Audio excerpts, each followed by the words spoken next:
Alright artists, today you are going to be creating a drawing of a bear using two different kinds of patterns, a micro pattern and a large pattern. To start with, what you're going to need at the drive-thru is a paper bag, and you and a partner are going to be splitting a paper bag because there's two pieces of paper to make up a bag.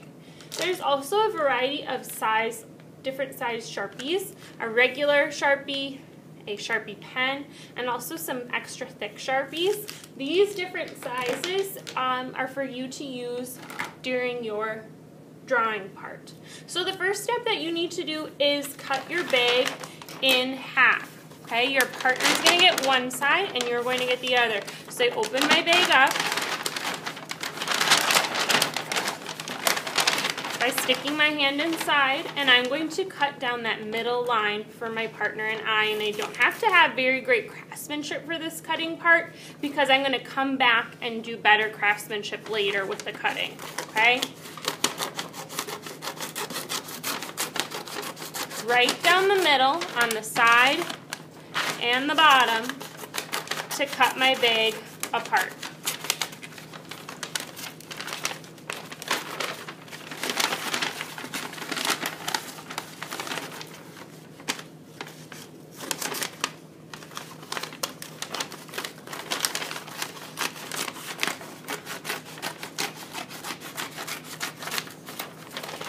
One piece will be for my partner, one piece will be for me.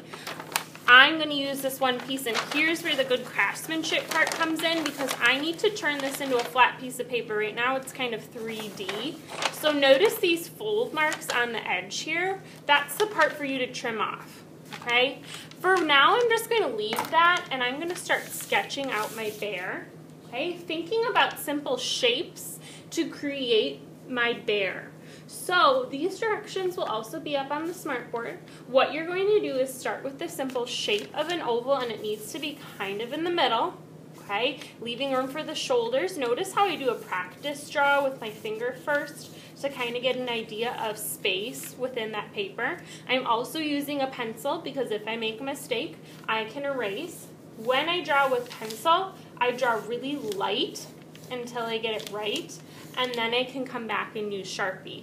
Okay, so I'm going to draw a little bit heavier so you can see this really well. I just do a big circle. That's my bear's head. And then two semicircles up at the top. My bear's ears.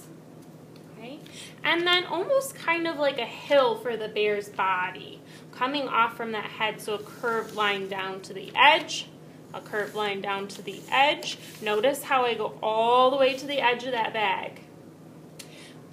My bear's eyes are going to be kind of in the middle. We know about human proportion face. Our bears are going to kind of be similar. I'm drawing my bear's eyes kind of small. And the next part is the muzzle. Much like dogs or cats, bears have a muzzle. That's the part with their mouth. So to create that idea of a muzzle, I'm going to draw this oval shape right underneath the eyes.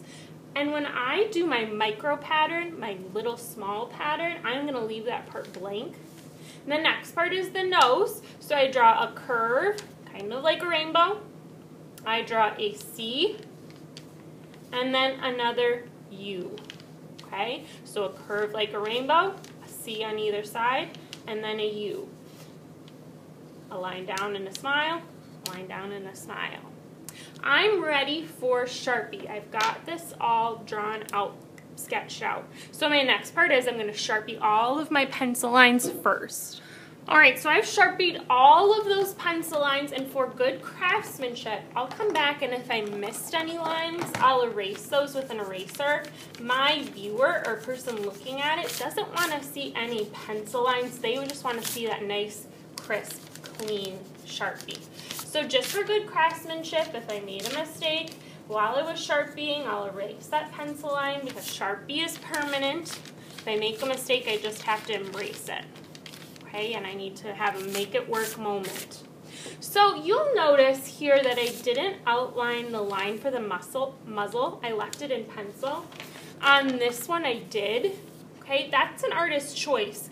Outlining that muzzle line might kind of help you know where to stop and start your micro pattern, Or you could kind of leave it a little bit invisible, and when I start to add that micro pattern, that little pattern on top, that line will kind of disappear.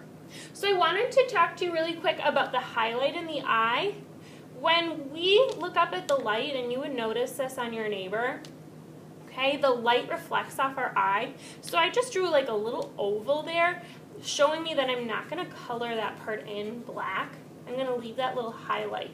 Okay, my bear is going to have a highlight in its eye just like my eye or my neighbor's eye would in the art room. And then I color in the space around that highlight. Okay, my nose also needs to get colored in with black. Okay, that nose is going to be a solid shape. So even when I'm coloring, I have really great craftsmanship. Sometimes working with Sharpie, I need to color in a space just like I would with paint by layering. Okay, so I'm going over it more than once. And that's just another example of how to have really great craftsmanship in a drawing. All right, I'm ready for that micro pattern, that little small microscopic pattern. And how I have the dashed lines pointing kind of creates the idea that there's fur on my bear's face. Now my micro pattern that I'm going to do is going around in a circle. You might do yours back and forth. But kind of think about the shape of a bear. Its head is round. I want to trick my viewer and make it feel like it's a form. It's something that's round like a sphere, but also has some texture. Okay, some furry texture.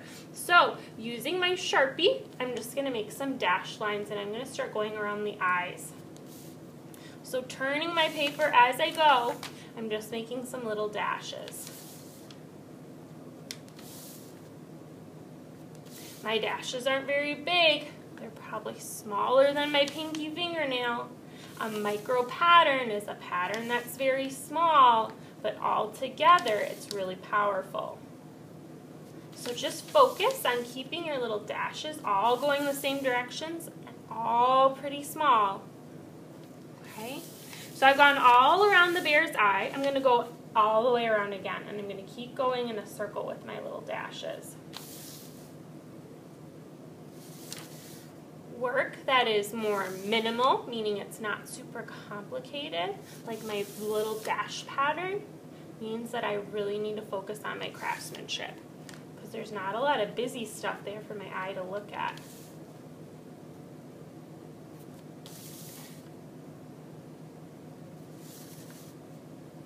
All right, my dashed lines are starting to run into each other, so that means I'm going to go to a different spot on my bear. Maybe I'll go around the muzzle with some dashed lines. So going right up to that pencil line, turning my paper, and making the same size dashes.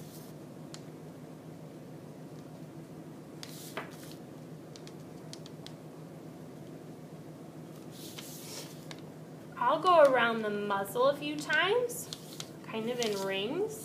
That might mean I'll go around the whole head. I can also come up to the ears and do a little ear arched.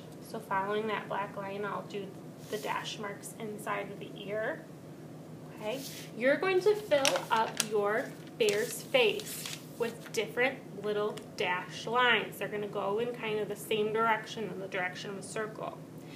After that, you're going to think about a pattern for your shirt. Now, this isn't a micro pattern. It's a large pattern. So I kind of chose like a flannel pattern. Up on the board, there's lots of different examples. You could think about it being like a shirt or a sweater. A shirt would have a line down the middle. A sweater would maybe have a line going in a circle around that neck. I think I'm going to have mine kind of be like a sweater this time. Okay, so I've got that collar. Okay, I can make some lines for the collar.